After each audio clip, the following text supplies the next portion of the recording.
Salut! Aujourd'hui j'avais envie de vous faire un peu la suite de ma première vidéo dans le même genre. J'avais parlé de ces marques ultra populaires sur YouTube il y a quelques années de ça, que j'avais acheté et qui depuis ont un peu disparu. Aujourd'hui c'est un petit peu différent, j'avais envie de vous faire une vidéo sur ces marques populaires effectivement, que j'ai achetées, mais qui par contre, pour la plupart d'entre elles, vous allez le voir, ont disparu, ont fermé. Pour commencer donc, je vais vous parler de la marque Tati Beauty. Si vous me suivez, vous le savez, je suis une très grande fan de la youtubeuse américaine Tati Westbrook. Il y a eu pas mal de drama autour de sa chaîne, autour de plein de choses, on va pas revenir là-dessus. Elle avait disparu de la circulation pendant quasiment un an, ça fait maintenant plus de 6 mois qu'elle est revenue. Pour mon plus grand plaisir, parce que franchement, quand elle sort une vidéo, je la regarde. C'est-à-dire que vous, qui regardez mes vidéos, quand vous me dites dans les commentaires, Laurette, je rate aucune de tes vidéos et tout, ça me fait trop de bien, même si je m'intéresse pas au maquillage, ceci, cela, ben pour moi c'est exactement ça. Sauf que effectivement, je m'intéresse au maquillage, j'aime sa personnalité, j'aime son avis, je trouve que c'est quelqu'un de franc, quelqu'un de bien, je pense que ça a l'air d'être vraiment une belle personne. Et je lui avais envoyé, je sais pas si vous vous en rappelez, un colis il y a à peu près 2 ans de ça. Et suite à ça, elle m'avait écrit très gentiment sous ma vidéo pour me remercier. Et j'avais trouvé ça très très touchant parce que c'est vraiment quelqu'un que j'aime beaucoup. Et Tati donc avait créé 2 sociétés. Donc il y a Allo Beauty qui sont en fait des compléments alimentaires pour la peau, les cheveux, etc.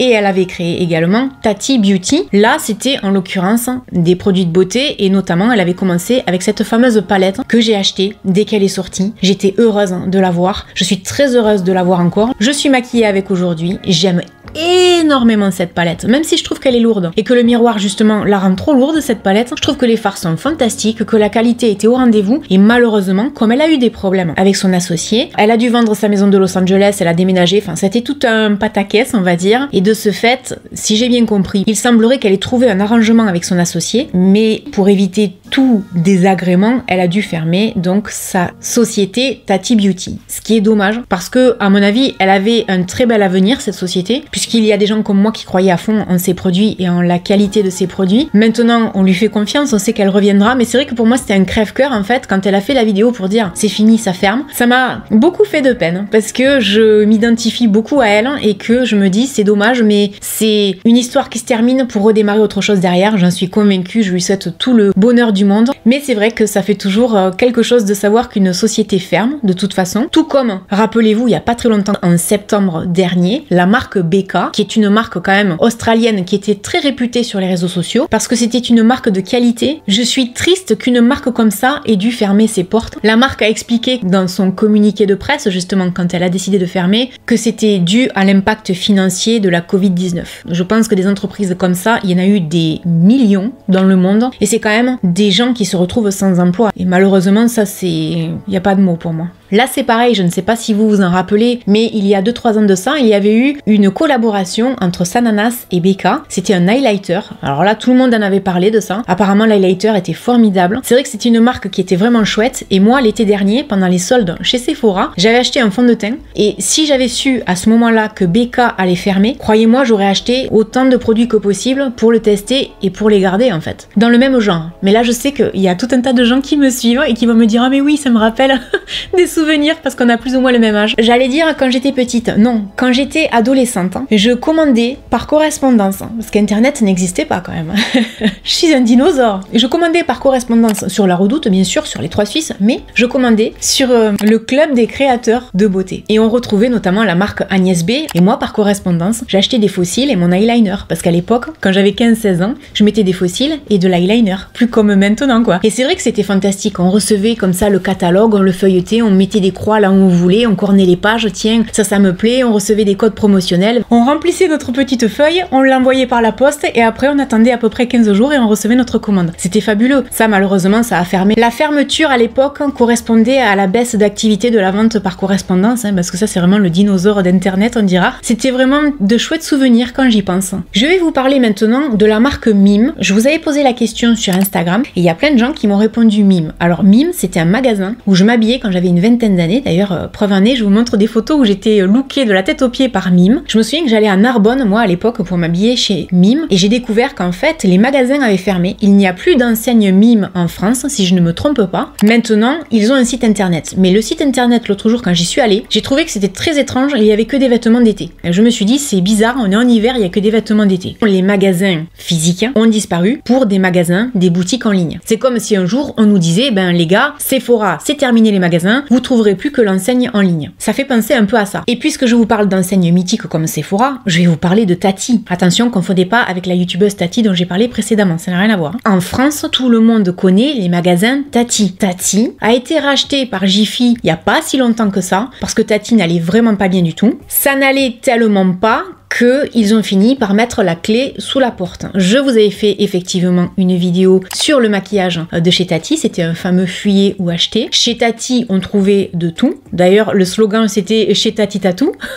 C'était très entêtant ce slogan, on l'avait en tête, on s'en séparait pas. C'est un peu comme Jiffy des idées de génie, j'ai du mal à le dire, mais on l'oublie pas le slogan. Et en fait, effectivement, on trouvait de tout, de la déco, du maquillage, des vêtements, etc. C'était vraiment sympa comme magasin. Ça fait vraiment mal au cœur parce que Tati, et notamment le Tati de Barbès, si j'ai bien compris, a également fermé. Donc c'était vraiment une enseigne mythique. Et puisqu'on parle de gens qui ont perdu leur travail, j'ai dans mes abonnés une abonnée qui a malheureusement perdu son travail, notamment à cause de la situation de ces 2 années précédentes, qui travaillait chez Keria Luminaire. Le Keria Luminaire que nous on avait à Perpignan a fermé, et c'était un magasin où j'étais allée notamment pour acheter mes luminaires. Celui qui est au-dessus de ma tête là vient de chez eux, celui qui est dans mon dressing vient de chez eux. Si vous avez regardé des vidéos dans lesquelles je faisais mon shopping ou dans lesquels je vous montrais la décoration, l'avancée des pièces, des travaux, etc. Mes achats venaient de chez eux. C'est triste. Je sais ce que c'est que de passer par des périodes de galère, des périodes de chômage, etc. Surtout que nous, on habite dans une région qui est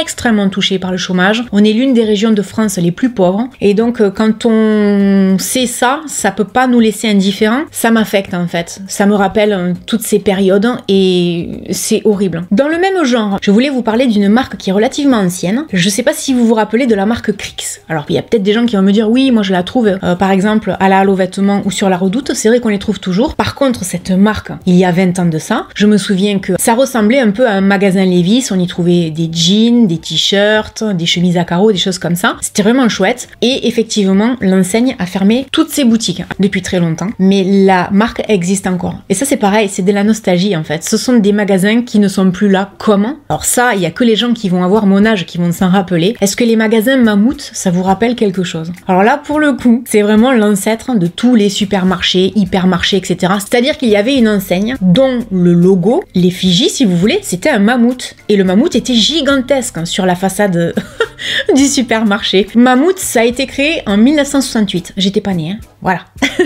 En 1996, ils ont été rachetés par Auchan. Et en 2009, ils ont fermé leur dernier supermarché. Je sais pas où il était, mais 2009, c'est pas si vieux que ça. Dites-vous une chose, c'est que dans les années 80, toute la concurrence qu'il y a à l'heure actuelle en termes de supermarchés, hypermarchés, hard discounters et tout le tintouin, il n'y avait pas ça. On avait des petits commerces de proximité, il y avait les marchés et il y avait des supermarchés. Mais il n'y en avait pas autant que maintenant. Là, franchement, maintenant, on ne sait plus où donner de la tête. Il y en a même, à mon avis, un peu trop. Ce qui fait que on comprend pourquoi Leader Price ferme certains de ses magasins. Mais c'est vrai qu'à l'époque, il y avait moins de monde. Et il y avait Mammouth. Mammouth, c'est mythique. Et si vous connaissez pas, ben maintenant, vous aurez découvert qu'il y avait un mammouth à l'époque. Et pour finir, je vais vous parler d'une enseigne que vous devez tous connaître, même si vous y avez jamais mis les pieds. Moi, j'y suis allée pour acheter, mais pour faire des cadeaux. C'était l'enseigne Toys R Us, la grande enseigne américaine, comme ça, de jouets. Ça a fermé il y a pas si longtemps que ça. Je me souviens avoir regardé une vidéo de Shane Dawson, à l'époque où je regardais ses vidéos, où justement, il allait dans un Toys R Us, qui est en train de fermer, malheureusement. Maintenant, en France, on a Pickwick Toys. C'est une contraction de Pickwick, qui est une entreprise française, avec Toys R Us. Donc, il y a eu une fusion des deux, mais malheureusement Toys R Us en lui-même a fermé. C'est une enseigne, je pense que tout le monde a dû en entendre parler. Il y avait beaucoup de pubs pendant les périodes des fêtes à la télévision notamment. Ça c'est pareil pour moi, ça fait partie des enseignes emblématiques. Quand on sait qu'elles ont fermé, on se dit mais quand même quoi. Comme quoi vous pouvez être hyper connu, hyper populaire, vous n'êtes pas à l'abri de faire faillite. C'est ça qui est triste. Maintenant j'ai trouvé sur internet une information qui est pas des moindres, c'est que Toys R Us aux États-Unis a été racheté et apparemment ils envisagent la réouverture des magasins fin 2021. Donc peut-être qu'à l'heure où je vous parle aux États-Unis, ils ont réouvert. Je ne sais pas si ça sera sous le nom de Toys R Us ou sous un autre nom. En tout cas, l'enseigne telle qu'on l'a connue n'existe plus. Et ce que je voulais vous dire en fait pour conclure cette vidéo, c'est que pendant que je préparais cette vidéo pour vérifier si effectivement les entreprises, les magasins avaient vraiment fermé, j'ai constaté qu'il y a beaucoup, et d'ailleurs c'est ce qui m'a sauté aux yeux quand je vous avais posé la question sur Instagram, il y a beaucoup de magasins qui ont fermé, notamment à cause de la Covid-19. On peut pas rester indifférent différent à ça. Donc en fait, cette vidéo, c'était pour vous dire que pour moi, même si on doit faire attention à ses achats, c'est quand même important de continuer, si on le peut bien évidemment, de consommer, parce que la consommation, aller dans les magasins pour faire ses achats, c'est permettre à des gens de conserver leur emploi aussi. C'est vraiment très important. Parce que je sais qu'on est toujours en train de dire il faut faire attention à ses achats, etc. Bien sûr. Mais il faut pas oublier non plus qu'il y a l'autre revers de la médaille. C'est-à-dire qu'il y a des gens qui peuvent perdre leur emploi. Donc c'était important pour moi de le dire et de le rappeler dans cette vidéo. Voilà, j'espère que cette vidéo vous aura plu, que vous aurez passé un bon moment en ma compagnie. N'hésitez pas à me laisser un commentaire. Et puis je vous dis à très bientôt dans une prochaine vidéo. Salut!